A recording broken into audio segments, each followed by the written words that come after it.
Bonjour, je m'appelle Élise Paez, je suis diplômée de Sciences Po Paris où j'ai pu me spécialiser en droit économique et je suis également responsable des programmes Sciences Po auprès des cours du Parnasse.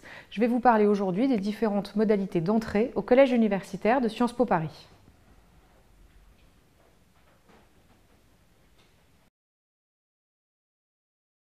Le concours d'entrée au collège universitaire de Sciences Po se compose de deux phases successives, la phase d'admissibilité d'abord, puis l'admission.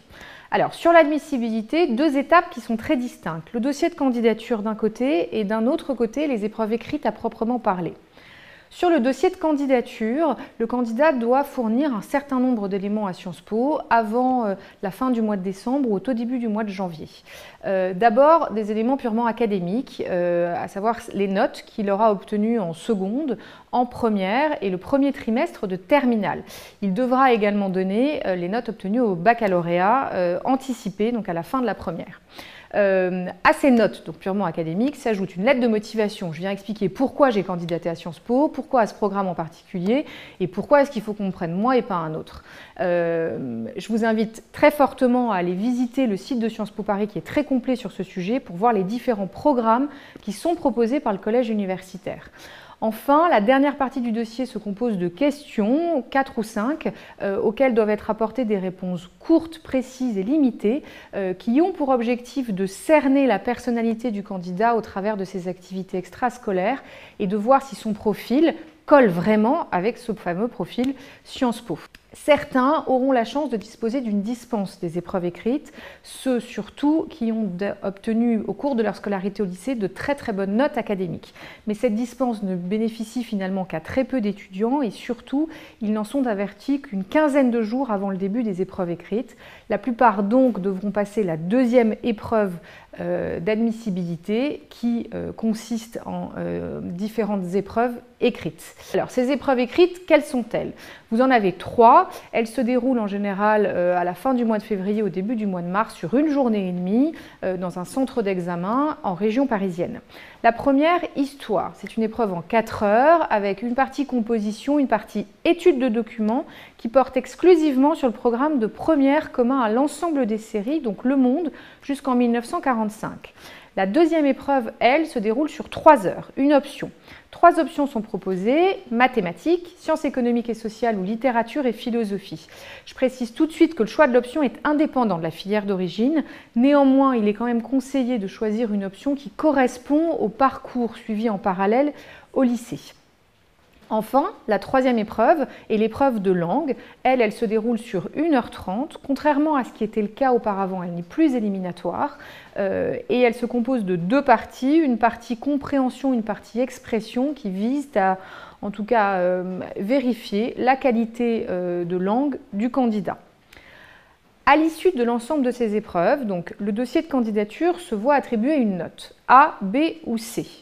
Les épreuves écrites se voient attribuer une seule note parce qu'on les mélange, on les met dans un même panier A, B ou C. Et donc le candidat qui aura obtenu 2 A ou alors A et B, dans ces cas-là, sera convoqué à la dernière étape de sélection qui est l'entretien d'admission. L'entretien d'admission. C'est un entretien de personnalité, de motivation qui se déroule sur une vingtaine de minutes face à 2 membres de jury. L'un appartient au corps enseignant de Sciences Po, l'autre à l'équipe administrative. Et alors, il a vraiment pour objectif déjà de vérifier que le candidat n'a pas menti dans son dossier et surtout de voir s'il est vraiment motivé, si sa candidature est sincère, s'il a envie d'intégrer l'école. Et donc, au travers de questions diverses et variées, justement, on tentera d'éprouver la sincérité, la réalité de cette candidature. À l'issue de cet entretien qui se déroule en général vers mai-juin, le candidat, pareil, se verra attribuer une dernière note, A, B ou C. Un A, il est directement admis. Un C, malheureusement, ça s'arrête là. Un B appellera que le jury, en tout cas, aille regarder la qualité des épreuves écrites et également les éléments évoqués dans le dossier de candidature pour, au final, décider si le candidat sera ou non admis dans l'école.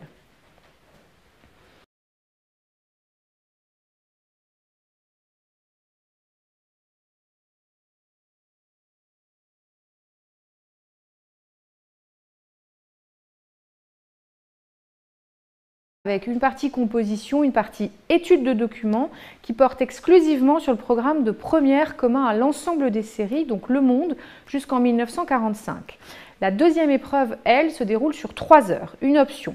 3 options sont proposées, mathématiques, sciences économiques et sociales ou littérature et philosophie. Je précise tout de suite que le choix de l'option est indépendant de la filière d'origine. Néanmoins, il est quand même conseillé de choisir une option qui correspond au parcours suivi en parallèle au lycée. Enfin, la troisième épreuve est l'épreuve de langue. Elle se déroule sur 1h30. Contrairement à ce qui était le cas auparavant, elle n'est plus éliminatoire et elle se compose de 2 parties, une partie compréhension, une partie expression qui visent à, en tout cas, vérifier la qualité de langue du candidat.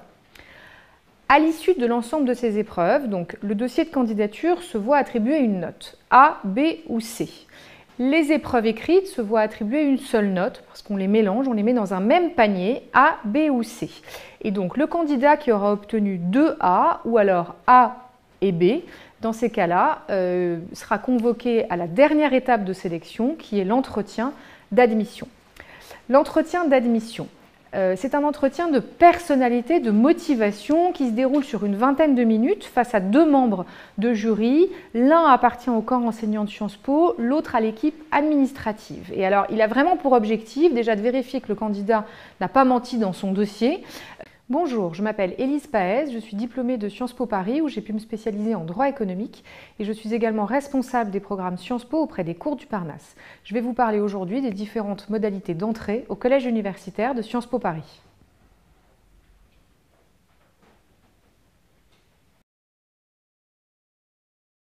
Le concours d'entrée au collège universitaire de Sciences Po se compose de 2 phases successives, la phase d'admissibilité d'abord, puis l'admission.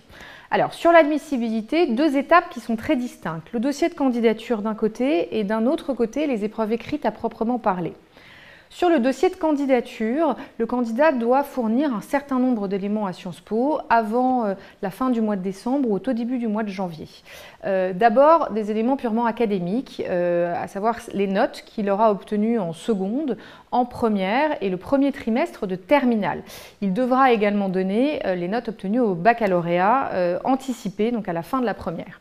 À ces notes, donc purement académiques, s'ajoute une lettre de motivation. Je viens expliquer pourquoi j'ai candidaté à Sciences Po, pourquoi à ce programme en particulier et pourquoi est-ce qu'il faut qu'on me prenne moi et pas un autre. Je vous invite très fortement à aller visiter le site de Sciences Po Paris qui est très complet sur ce sujet pour voir les différents programmes qui sont proposés par le collège universitaire. Enfin, la dernière partie du dossier se compose de questions, 4 ou 5, auxquelles doivent être apportées des réponses courtes, précises et limitées, qui ont pour objectif de cerner la personnalité du candidat au travers de ses activités extrascolaires et de voir si son profil colle vraiment avec ce fameux profil Sciences Po.